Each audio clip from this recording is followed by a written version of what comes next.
우리는 나이 들어 혼자 사는 어르신들을 보면 많이 쓸쓸하실 텐데, 외로우실 텐데라며 연민과 동정 어린 말을 하기도 합니다. 하지만 역설적이게도 혼자 사는 사람의 행복 지수는 2인 이상 가구보다 훨씬 높다고 하는데요. 특히 60대 이상 여성의 경우 혼자 살 때 오히려 행복 지수가 수직 상승한다고 합니다. 연구에 따르면 노후의 행복 지수는 자녀의 유무와도 관계가 없다고 합니다. 자녀가 있다면 모두 출가외인이라고 생각해야 마음이 편하죠. 어버이날 꽃 한 송이로 만족하듯 마음의 약간의 욕망도 비워야 노년을 홀가분하게 살 수 있습니다. 과거에는 자녀와 함께 사는 것이 당연한 것이었지만 지금은 함께 살지 않는 것이 현명한 것이라고 사고관이 바뀌고 있습니다. 나이 먹을수록 자기 자신만을 위해 살아야 합니다. 진정한 나를 만들기 위해서는 고독과 함께하는 시간이 반드시 필요하죠. 근데 의외인 건 혼자인 게 얼마나 행복한지 아는 사람이 드물다는 사실입니다. 사람으로 외로움을 극복하려 하게 되면 결국 사람으로 인해 다시 외로워지게 됩니다. 스스로가 온전해야 남에게 내줄 자리 하나도 생기는 법입니다. 외로우면 결국 남에게 집착하게 되고 괴롭히게 됩니다. 하지만 혼자 산다는 생각은 왠지 외톨이가 된 것 같고 이기적이라는 걱정이 앞서기도 합니다. 왜일까요? 불안하고 고독을 견디지 못하기 때문입니다. 그런데 이런 문제에서 명쾌한 답을 얻어 나이 들수록 혼자 지내는 것이 편안하다고 말하는 중년 노년들이 있습니다. 이들은 어떻게 만족도는 높고 고민도는 낮은 혼자서도 행복하게 사는 삶을 얻을 수 있었던 것일까요? 외롭지 않게 행복한 노후를 지내고 싶다면 오늘 영상을 끝까지 시청해 주시길 바랍니다. 오늘의 영상으로 구독자 여러분 모두 마음이 다이아몬드처럼 단단해지시는 계기가 되길 소망합니다. 먼저 혼자서도 잘 지내는 사람들의 특징 첫 번째는 나에게 좋은 사람으로 살면 된다는 원칙으로 살아갑니다. 혼자 잘 지내는 사람은 모두를 만족시려고 애쓰지 않습니다. 적당한 관계라는 원칙으로 마음 편한 사람에게 집중하면 된다는 생각입니다. 그럼 이제 마음 편한 사람에게는 어떻게 대하는 것이 좋을까요? 한마디로 말하면 무조건 잘해주려고 하지 않습니다. 의무감으로 해주는 것과 진심으로 좋아해서 해주는 것은 다르기 때문입니다. 의무감으로 남에게 잘해주는 사람은 피곤합니다. 타인에게 자신의 감정을 들키지 않으려고 말 한마디, 행동 하나에도 주의를 기울이기 때문입니다. 타인은 잘 돌보면서 정작 자신은 돌보지 않는 사람의 마음은 과연 건강할까요? 남에게 무조건 잘해준다고 해서 그것을 모든 사람이 알아주는 것도 아니더군요. 이런 기대가 관계에서 갈등으로 이어지는 경우가 많습니다. 나는 힘이 붙이도록 잘해준다고 했는데 상대는 좋아해주기는커녕 모르거나 오히려 불만인 경우가 있습니다. 억울하고 상대가 밉습니다. 그런데 상대도 같은 마음이라면 어떨까요? 말이 통하지 않고 돌파구는 없는 것처럼 느껴집니다. 그래서 어른들은 사람 마음이 내 마음 같지 않다고 말했었나 싶습니다. 상대가 내 마음 같기를 바라지 않으면 상처도 받지 않습니다. 그냥 상대는 이런 생각이란 걸 인정하면 편해집니다. 이런 마음 상태로 이르기 위한 해법으로 가장 먼저 상대가 부담스러워하지 않는 선에서 해야 합니다. 대가를 바라는 마음이 없어야 합니다. 무리하지 않는다는 것은 내가 좋아서 했기 때문에 상대 반응이 시원치 않더라도 불만이 없습니다. 가장 중요한 것은 나입니다. 나에게 좋은 사람으로 살면 된다는 마음가짐이 받쳐주기에 혼자여도 문제없고 혼자여도 정말 편할 수 있는 것입니다. 두 번째는 도전을 두려워하지 않습니다. 고독을 즐기는 사람들은 나이에 상관없이 의미 있는 도전을 합니다. 자신이 이루고 싶은 꿈, 목표가 있으면 실행에 옮기는 추진력이 있습니다. 자신에게 집중하는 시간이 많기 때문에 자신이 진짜 무엇을 원하는지 잘 알 수 있습니다. 나이가 들수록 나만의 취미생활과 배움의 끈을 절대 놓으시면 안 됩니다.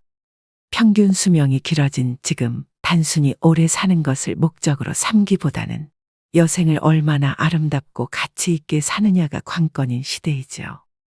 우리 세대가 다들 그랬듯 저도 30대까지는 사회 구조에 맞춰 살기 바빴습니다.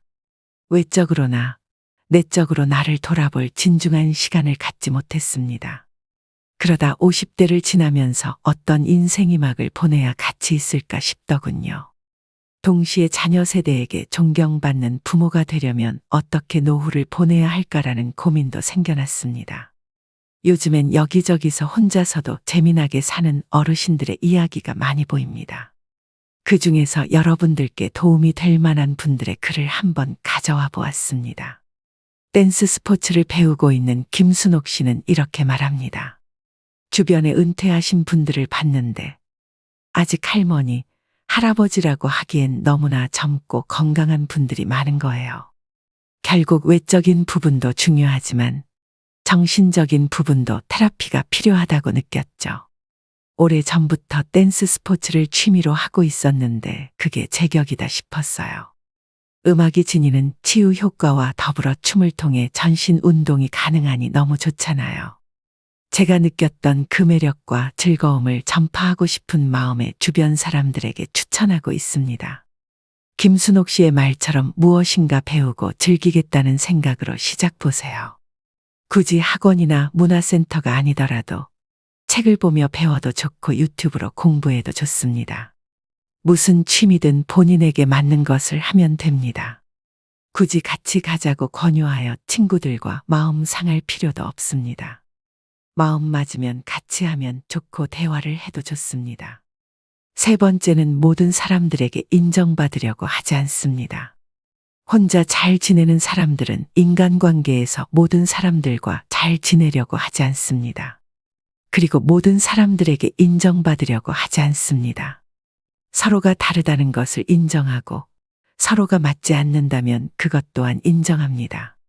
내가 사람들로부터 인정받고 싶은 마음이 없으니 자연스럽게 타인의 기대에 맞춰서 살 필요가 없는 것이죠.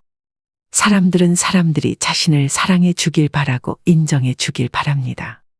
내 편이 되어 주길 바라는데 혼자 잘 지내는 사람들은 사랑과 인정을 타인에게 바라지 않지요. 내가 상대에게 바라는 기대와 바람이 없으니 실망할 일도 없습니다. 인간관계에서 오는 소외감, 외로움도 없지요. 외로움은 혼자 있어서 느끼는 것이 아니라 상대에게 이해받지 못해서 외롭다고 느낍니다. 그러니 가족이 있고 연인이 있다고 해서 외로움을 안 느끼는 것은 아닙니다. 혼자서 행복한 노후를 보내기 위해서는 남에게 인정받고자 하는 마음부터 버리셔야 합니다. 네 번째는 자신감이 있습니다. 고독을 즐기는 사람들은 혼자 있는 시간에 내적 성찰과 취미 등 외적 성취를 이루어냅니다. 사람은 혼자 있는 시간에 자신을 깊이 있게 바라볼 수 있습니다. 내면을 바라보고 성찰하기 때문에 내적으로 성숙됩니다. 외적으로는 취미나 공부 등을 하면서 자기 개발을 합니다. 내적으로 단단해지고 외적으로 성취를 이루니 자연스럽게 자존감이 상승합니다. 자존감 상승은 자신감으로도 이어져 여유 넘치는 마음이 듭니다. 혼자서도 잘 지내는 사람들은 안정감은 자기 안에 있는 것이라는 점을 잘 알고 있습니다. 여유 있는 마음은 상황을 객관적으로 바라볼 수 있게 해주고 올바른 선택을 할 수 있게 해줍니다. 일이 잘못되거나 실패할 확률도 그만큼 줄어들게 됩니다. 작은 일, 큰일 할 것 없이 성공을 하는 횟수가 늘어나게 되고 자신감, 자존감이 상승하는 선순환이 발생합니다. 이런 선순환은 삶을 긍정적으로 바라보게 해주니 삶 자체가 긍정적으로 흘러갑니다. 설사 실패를 하더라도 그 상황에서 할 수 있는 긍정적인 것을 발견하고 다시 일어섭니다. 이렇게 어려움을 극복해냈으니 다시 자신감 상승의 선순환이 발생되는 것입니다. 지난 세대엔 인생의 절정기가 45세였다면 앞으로는 75세가 될 것입니다. 흔히 100세 시대라고 하죠. 인생 이모작이 아니라 삼모작을 해야 하는 시대가 온 것입니다. 하지만 사람들은 현재의 생활에 급급한 나머지 갑자기 주어진 길고 긴 인생 후반전을 어떻게 준비해야 할지 아직 잘 모르고 살고 있습니다. 그냥 주어진 오늘 하루 또 열심히 살면 되는 것 아닌가 하는 생각이 나중에 주어질 인생 후반전을 맞아 여러분을 몹시 어리둥절하게 하고 더욱 힘들게 만들 수 있습니다.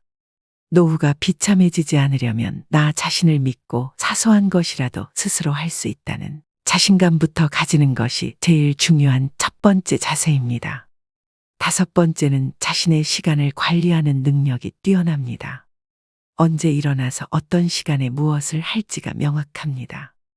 혼자 잘 지내는 사람은 나이 들수록 하루의 계획을 세우고 계획에 따라 실천합니다. 스스로의 시간을 즐기고 자유롭게 자신의 일정을 잘 관리하고 효율적으로 일을 처리합니다. 자신의 성장을 위해서 운동도 하고 마음도 관리하며 책도 읽습니다. 남는 여가 시간에는 다양한 활동을 즐기면서 새로운 인연을 만들어 나가기도 합니다. 취미 동호회나 다양한 모임에 참여하여 자신의 관심사를 공유하고 새로운 친구를 만들 수 있습니다. 혼자 잘 지낸다고 해서 사람을 기피하는 것이 아닙니다. 때와 장소에 따라서 사람들과 잘 어울립니다. 또한 이를 통해 자신의 자립심을 강화할 수 있으며 자신의 목표를 달성하기 위해 노력합니다. 내가 무엇을 했을 때 행복감을 느끼는지 잘 알고 있습니다. 책 읽기, 요리하기, 운동하기 등 자신만의 관심사를 즐기는 것은 삶의 질을 높이는 중요한 요소입니다. 이를 통해 자신에게 자부심을 가질 수 있고 스트레스를 푸는 효과도 있습니다.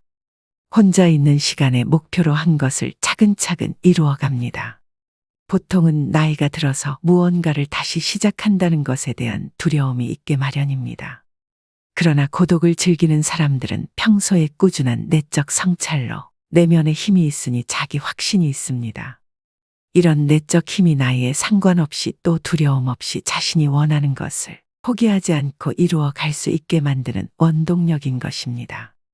오늘은 나이 들어서도 혼자 잘 지내는 사람의 특징에 대해 배워보았는데요. 사람들은 살면서 가장 힘든 게 인간관계라고 말합니다. 어떤 분들은 허무하다고도 합니다. 20여 년간 그렇게 친구들 경조사를 챙기고 부르면 나갔건만 나 어려울 땐 코빼기도 보이지 않는 친구로 배신감을 느끼는 사람, 직장을 잃거나 사업이 망해서 외면하는 친구 때문에 차가운 현실을 실감한 사람도 있습니다. 하지만 끊고 싶어도 그동안 쌓인 정 때문에 추억 때문에 끊기도 쉽지 않습니다. 요즘엔 혼자 사는 것이 오히려 편하고 즐겁다고 말씀하시는 분들이 많습니다. 사람으로 인한 실망과 갈등이 적으니 스트레스도 적습니다. 인간관계에 집착하지 않자 더 만족스러운 인간관계가 되었습니다. 오히려 가장 불행한 사람은 혼자 사는 사람이 아니라 마음이 맞지 않는 사람과 같이 사는 사람이죠. 이제는 혼자 사는 노인에 대한 시선도 더 이상 외로움과 쓸쓸함, 인생무상이라는 편견에서 편해 보인다로 이동하고 있는 것 같습니다. 혼자서도 잘 지낸다는 것은 남에게 의지할 필요가 없을 정도로 스스로에 대한 멘탈이 아주 강하다는 증거입니다. 멘탈이 건강한 사람은 당연히 인간관계도 마찬가지로 건강하기 때문입니다. 반면 혼자서도 잘 지내지 못하는 사람들은 타인에게 지나치게 의존하면서 인간관계에 다양한 문제를 일으키는 경우가 많습니다. 사람과 인간관계가 힘들다고 말하지만 사실 외로움이 힘든 인간관계를 자초하는 경우가 적지 않습니다. 외로움을 피하려고 할수록 더 휘둘리고 약해지기 쉽습니다. 주체적이고 독립적인 한 인간으로서 삶의 균형을 이룰 수 있게 혼자만의 시간이 반드시 필요합니다. 말씀드린 5가지를 꼭 실천하셔서 나의 행복을 남에게 의존하지 않는 여러분이 되시길 바랍니다. 마지막으로 자식과 며느리와 같이 살면서 하루가 멀다 하고 온갖 구박을 당해내다 다시 고향으로 내려와 홀로 서기를 시작하신 70대 할머니의 사연을 들려드리겠습니다. 노후에 비참해지지 않기 위해서 오늘의 지혜가 여러분들에게 삶의 걸음이 되었으면 하는 바람입니다. 할머니는 남편과 슬하에 5남매를 두었습니다. 하지만 어부였던 남편은 배를 타고 나갔다가 사고를 당해 뇌사 상태가 되어 식물인간으로 돌아왔습니다. 할머니는 살림만 하시다가 갑자기 가장이 되어 남편 병원비에 어린 5남매를 돌봐야 하는 상황이 되었습니다. 그래서 새벽부터 일어나셔서 수산시장 가서 생선 다듬고 시간 나면 다른 식당 가서 설거지 하시면서 그렇게 죽어라 일에 돈을 벌었습니다. 그런데 장남이 운동을 잘해서 학교 선생님은 그쪽으로 나가기를 바랬는데 집안 형편을 아는 착한 아들은 자기 꿈을 접었습니다. 자식을 못 밀어주는 가슴 아픈 엄마 마음을 알았는지 아들은 이렇게 말해 주었습니다. 엄마 나는 괜찮아. 이런 상황에서 내가 계속 운동을 하겠다고 하는 것도 말도 안 되지. 나는 그냥 빨리 학교 졸업해서 우리 동생들 키우는 게 목표야. 아빠 병원비도 내가 벌어서 낼게. 내가 빨리 어른이 되었으면 좋겠어. 그래야 엄마를 도울 수 있잖아. 할머니는 너무 가슴 아프면서도 한편으론 이런 장남이 너무 든든했습니다. 그렇지만 할머니는 이 말밖에 할 수가 없었습니다. 아들, 엄마가 많이 미안해. 하지만 아들은 오히려 엄마를 이렇게 안심시켰습니다. 사람이 사정이 다 다르잖아. 그러니까 엄마는 나한테 미안해하지 마. 내가 얼른 졸업해서 엄마가 덜 힘들게 해줄게. 동생들도 내가 챙길 거야. 알겠지? 그리고 아들은 실제로 고등학교를 졸업하고 바로 인근에 있는 공장에 취업했습니다. 그리고 번 돈을 어머니에게 다 주었습니다. 그래서 할머니도 약간은 숨을 쉴 수 있었습니다. 할머니는 약속을 지켜주는 아들이 너무 고마웠습니다. 내가 돈을 벌기 시작하면서 우리 집 형편이 많이 나아졌어. 엄마도 이제 잠자는 시간이 늘었습니다. 내가 없었다면 엄마는 동생들을 데리고 길거리에서 살았어야 해. 그래 엄마가 이제 부담이 덜 된다니까 너무 기뻐. 나도 내가 돈을 벌 수 있어서 정말 다행인 것 같아. 할머니는 동생들을 위해 희생하며 돈을 버는 장남을 보며 마음이 아프면서도 참 대견했고 고마웠습니다. 그렇게 힘든 상황에서도 서로에게 기대며 잘 살고 있었는데 어느 날 한 가지 좋은 소식이 들려왔습니다. 엄마, 나 만나는 여자가 생겼어. 아마 조만간에 이 사람이랑 결혼할 것 같아. 우리 동네 근처 도시에 사는 여자인데 내가 일하면서 오며 가며 만나게 됐어. 어리지만 예쁘고 착해서 이런 사람이라면 결혼해도 되겠다 싶더라. 할머니는 든든한 기둥이 되어줬던 고맙고도 미안했던 장남이 이제 결혼을 한다고 하니 죽어도 여한이 없으셨습니다. 곧 장남은 며느리가 될 여자를 집으로 데려왔습니다. 할머니는 젊어 시집살이를 심하게 당하셔서 며느리가 행여나 불편할까 첫 만남부터 며느리를 많이 챙기셨습니다. 그런데 다행히 첫 인사를 하러 온 며느리는 할머니의 음식도 잘 먹고 말도 어찌나 곱게 하는지 아들이 말한 대로 착하고 예쁜 아가씨였습니다. 그런데 이상하게도 며느리는 결혼하고는 태도가 완전히 바뀌었습니다. 예를 들어 남편이 누워있는 평상을 지킬 때 아들이 같이 있으면 살갑게 굴고 일도 잘 돕는데 아들이 자리를 비우면 소파에 누워서 핸드폰 하기 바빴습니다. 하지만 할머니는 며느리에게 아무 말도 하지 않았습니다. 무엇보다 자신을 그렇게 괴롭혔던 시어머니와 똑같은 사람이 되는 게 죽기보다 싫으셨나 봅니다. 뇌사 상태로 오랫동안 병원에 있었던 남편은 기어이 세상을 뜨고 말았습니다. 젊은 시절에 만나 고단한 세상 함께 헤쳐나가면서 힘들지만 단란하게 아이를 낳고 키우던 그 추억을 그리며 얼굴이라도 보고 손이라도 잡을 수 있었건만 그런 할머니의 마음도 몰라주고 남편은 기어이 세상을 뜨고야 말았습니다. 그렇게 할머니는 남편 장례식을 치루었습니다. 그리고 남은 자식들도 이제 다 커서 출가하고 결혼을 했습니다.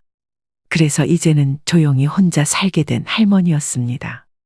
그러자 장남은 혼자 사는 엄마가 걱정이 되어 같이 살자는 제안을 해왔습니다. 하지만 할머니는 단번에 거절하셨습니다. 아휴 됐어. 나는 너희 할머니한테 시집살이를 너무 많이 당해서 며느리들 괴롭히는 거는 딱 질색이야. 내가 너희 집에 가면 며느리가 얼마나 괴롭겠어. 그러자 이번엔 며느리가 아들을 통해서 할머니의 집하고 자기들 가진 돈을 합쳐서 같이 살자는 제안을 해왔습니다. 하지만 할머니는 며느리 눈치가 보여 가기가 싫었습니다. 고부 갈등이 얼마나 고통스러운지 알았기 때문이었습니다. 그런데도 며느리는 장남과 찾아와서 할머니에게 같이 살자고 계속해서 설득했습니다. 저는 진짜 어머님하고 같이 사는 거 좋아요. 그러니까 이 집하고 우리가 지금 사는 집도 팔아서 더 넓은 곳으로 이사 가서 같이 살아요. 어머니만 괜찮으시면 저는 언제든지 환영이에요. 할머니는 그런 며느리의 진심 어린 설득에 남편의 사망 보험금과 집 한 돈, 그리고 비상금까지 수중에 있는 모든 돈을 다 모았습니다. 그렇게 할머니는 남는 돈이라곤 한 푼도 없는 상태로 아들 명의로 된 새 집으로 들어가게 되었습니다. 그렇게 할머니는 장남네 집에서 함께 살게 되셨는데 현실은 할머니의 생각과는 너무 달랐습니다. 며느리가 완전히 딴 사람이 되어 있었기 때문입니다. 결혼 전에 보았던 살가운 사람은 어디 가고 마치 다른 사람처럼 돌변해 할머니를 하대하기 시작했습니다. 어머니, 화장실 청소 이거 제대로 하신 거예요. 물때가 다 안 지워졌어요. 그러면서 자기는 친구랑 약속이 있다며 손주를 맡기고는 나가버리기 일쑤였습니다. 그렇게 며느리는 시어머니를 청소부터 음식까지 온갖 것을 시켰습니다. 마치 파출부나 가정부가 따로 없었습니다. 할머니도 처음에는 외로운 노인네랑 같이 살아주는 것이 고마워서 청소며 빨래며 나서서 했었지만 며느리의 행동은 날이 갈수록 심해졌습니다. 하지만 할머니는 아무 말도 하지 않았습니다. 아니, 할 수 없었습니다. 남편의 사망 보험금과 할머니의 재산으로 아들의 부부는 서울에 있는 대단지 고급 아파트로 이사 왔지만 할머니는 막상 그 혜택을 누리지 못했습니다. 그래도 아무 말 하지 않으셨습니다. 할머니가 살면서 가장 힘들 때 힘이 돼주니가 장남이었기 때문입니다. 할머니는 가족을 위해 희생해준 장남에게 평생 미안한 마음뿐이라 차마 며느리에게 싫은 소리를 할 수 없었습니다. 하지만 며느리는 손자를 키우며 힘든 일은 다 할머니를 시켰습니다. 손주를 유치원에 보내는 것도 데리고 오는 것도 할머니 몫이었습니다. 할머니는 이제 나이가 들어서 몸이 마음대로 움직이지도 않았습니다. 언니, 우리 엄마가 식모예요. 우리 엄마가 언니한테 어떻게 했는데 언니가 우리 엄마한테 이러면 안 되죠. 어느 날은 보다 못했던 할머니의 딸이 며느리에게 이렇게 따졌습니다. 하지만 며느리는 그때부터 심사가 뒤틀렸는지 이제 노골적으로 불만을 표출하기 시작했습니다. 늙었으면 조용히 산속에나 있지 요양원은 괜히 있나. 그런 데서 요양하면서 살면 될 거 아니야 라면서 할머니 보고 들으라는 듯이 크게 혼잣말을 하거나 심지어는 할머니가 집에 있는 것까지 눈치 주기 시작했습니다. 아들은 일이 많아서 회사에서 밤늦게까지 일했기 때문에 할머니는 집에 있는 것 자체가 지옥과 다름없었습니다. 하지만 끝까지 할머니가 대꾸를 하지 않자 며느리는 약이 바짝 올랐는지 아예 할머니 옆에 와서 이렇게 얘기했습니다. 늙으면 그냥 죽는 게 자식들 위하는 건데 어머님은 그것도 모르세요. 하긴 모르니까 이렇게 자식 집에서 얹혀 살지. 이런 며느리의 표독한 모습에 할머니는 이제 경기까지 났습니다. 자다가도 환청이 들리고 꿈에서도 며느리가 나타났습니다. 그러던 어느 날은 손주를 보던 할머니가 다리를 헛디뎌 넘어지고 말았고 왼쪽 발목과 무릎 그리고 골반뼈가 아파서 한동안 누워 있어야 했습니다. 그래서 당연히 집안일을 할 수가 없었습니다. 그때부터 며느리의 구박은 더 심해졌습니다. 할머니는 너무 속이 상해 혼자서 울기도 했습니다. 그러다가 이러다 죽겠구나 싶었던 할머니는 며느리의 실체를 자식들에게 알려야겠다고 마음을 굳게 먹었습니다. 그리고 그날부터 장남이 사준 핸드폰으로 며느리가 하는 막말들을 녹음하기 시작했습니다. 그렇게 아무 대꾸 없이 녹음을 하던 할머니는 한 달 뒤 아들에게 말해서 자식들을 다 불러 모았습니다. 그래서 장남의 아파트에 자식들이 다 모였습니다. 할머니는 목소리를 가다듬고 말했습니다. 내가 해준 게 없어서 그동안 참고 살았는데 이제는 도저히 안 되겠다. 저 못된 것이 평소에 나한테 어떻게 했는지 똑똑히 들어. 그리고 할머니는 핸드폰에 녹음된 며느리의 막말을 틀었습니다. 노인네가 너무 오래 사는 것도 가족들한테 민폐인 거 알아요. 적당히 살다가 죽는 게 자식들을 위한 길이라는 거 꼭 명심하세요. 나 같으면 그냥 스스로 요양병원으로 걸어서 들어가고 말지. 이렇게 며느리한테 병수발 들게 하는 거 미안하지도 않아요. 그렇게 그 길지도 않은 할머니가 누워있던 기간에 쏟아졌던 며느리의 잔혹한 폭언이 폭탄처럼 거실에 울려 퍼졌고 핸드폰에 녹음된 며느리의 음성이 다 끝나고도 거실에는 한동안 정적이 흘렀습니다. 자식들은 큰 충격에 빠졌습니다. 특히 효심이 깊었던 장남은 아내가 평소에 워낙 다른 사람처럼 행동했기 때문에 당혹을 넘어 큰 충격에 빠졌고 아무 말도 할 수 없었습니다. 내가 이럴 줄 알았어, 오빠. 당장 저 여자랑 이혼해. 이 집 다시 팔아서 엄마한테 받은 돈도 다 돌려주고. 여자는 여자들이 안다고 진작부터 어렴풋이 눈치를 채고 있었던 딸들이 일제히 난리를 쳤습니다. 엄마 돈 안 돌려주면 자기들이 가만 안 있을 거라고 으름장을 놓았습니다. 며느리는 눈치를 챘는지 이미 친정으로 도망가고 없었습니다. 그래서 딸들이 친정을 찾아가 뒤집어 엎겠다는 걸 할머니가 겨우 말렸습니다. 그도 그럴 것이 평소 딸들이 엄마를 모시고 살아주는 게 고마워서 며느리에게 조금씩 쥐어준 돈만 해도 1,000만 원이 넘었습니다. 그리고 행여 엄마한테 피해가 갈까 며느리 눈치를 많이 보았습니다. 그러니 얼마나 배신감을 느꼈을까요? 장남은 두 얼굴에 와이프와 대판 싸웠고 끝내 이혼 수순을 밟았습니다. 장남이 너무 충격을 받아 이혼 의지가 완고했습니다. 그 후 할머니는 바로 고향으로 돌아왔고 혼자 사는 게 오히려 마음 편해졌다 하십니다. 물론 고향에 내려오니 남편 생각도 나고 공허한 기분이 안 드는 것은 아니지만 그래도 며느리와 함께했던 그 지옥 같은 날들을 생각하면 이렇게 남 눈치 안 보고 마음 편안하게 살 수 있음에 감사함을 느낀다 하십니다. 오늘의 영상 어떠셨나요? 오늘도 노후의 지혜와 함께 해주셔서 감사드립니다. 황금빛으로 무르익어가는 여러분의 지혜로운 인생을 언제나 응원합니다.